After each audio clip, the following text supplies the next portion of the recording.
What do you think is the relevance of the Arab Spring towards Pakistan? As you know, the divide between what the government knows and what the public knows in Pakistan is also increasing, particularly as it relates to the secret deals Pakistani government has with the United States. Yeah, I mean, first of all, I'm not sure this is the spring. I don't know who came up with this word. It's a wrong one because spring has to come every year. And I think here, quite frankly, the Middle East and the North African countries are achieving what Pakistan has achieved many times before, which is a regime change. 2007 was the best example.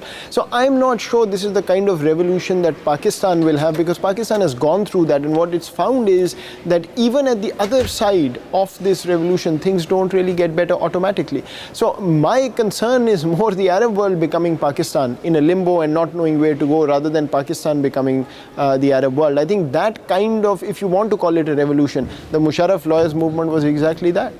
But how would you answer the question of for example, the OBL incidents, the drone attacks? There is a great divide on what people know and what the government has agreed on or has not. Look, this is a separate issue. This is an issue of transparency. And here I've argued for a long time that to build credibility of the state, the Pakistani state has to be more transparent.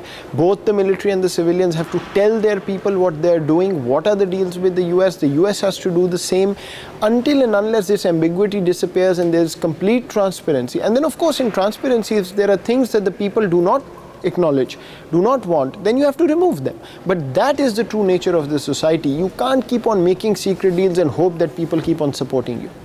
Another question is related to the death of OBL. The question everybody is asking, what the implications of OBL. Do you think his death would make the reconciliation with different factions of Afghan Taliban easier? I'm referring to the Haqqanis, the Mullah Umars, the Quetta Shuras. Now that the head figure is gone, do you think it will speed up the process? Too early to tell. Too early to tell because we don't know what Osama bin Laden's relationship with these groups was personally.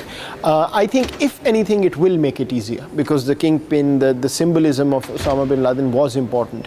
But just how it will happen, whether Pakistan will deliver, whether the sanctuaries will be attacked, I think it's too early to tell. I've seen some optimism and euphoria. I'm not sure that's warranted at this point in time. Last question. Do you think the Islamic world in general is moving away from United States? We have seen the tensions increase in the relations between Saudi Arabia and US. Iran has traditionally had bad relations because of its nuclear ambitions. And lately, the tensions between US-Pakistan relations, does it mean that US and the Islamic world are drifting apart? Well, it depends. It depends on policies. I don't think the Islamic world as a whole is, but certain countries certainly are. But there are a number of divisions within the Islamic world, which I don't see, going away just because of any one major event or not. So I think it depends on how US policy goes forward. But this current US administration has tried to reach out after the damage the Iraq war did in terms of the opinion in the Muslim world, and hopefully that will continue. Thank you very much.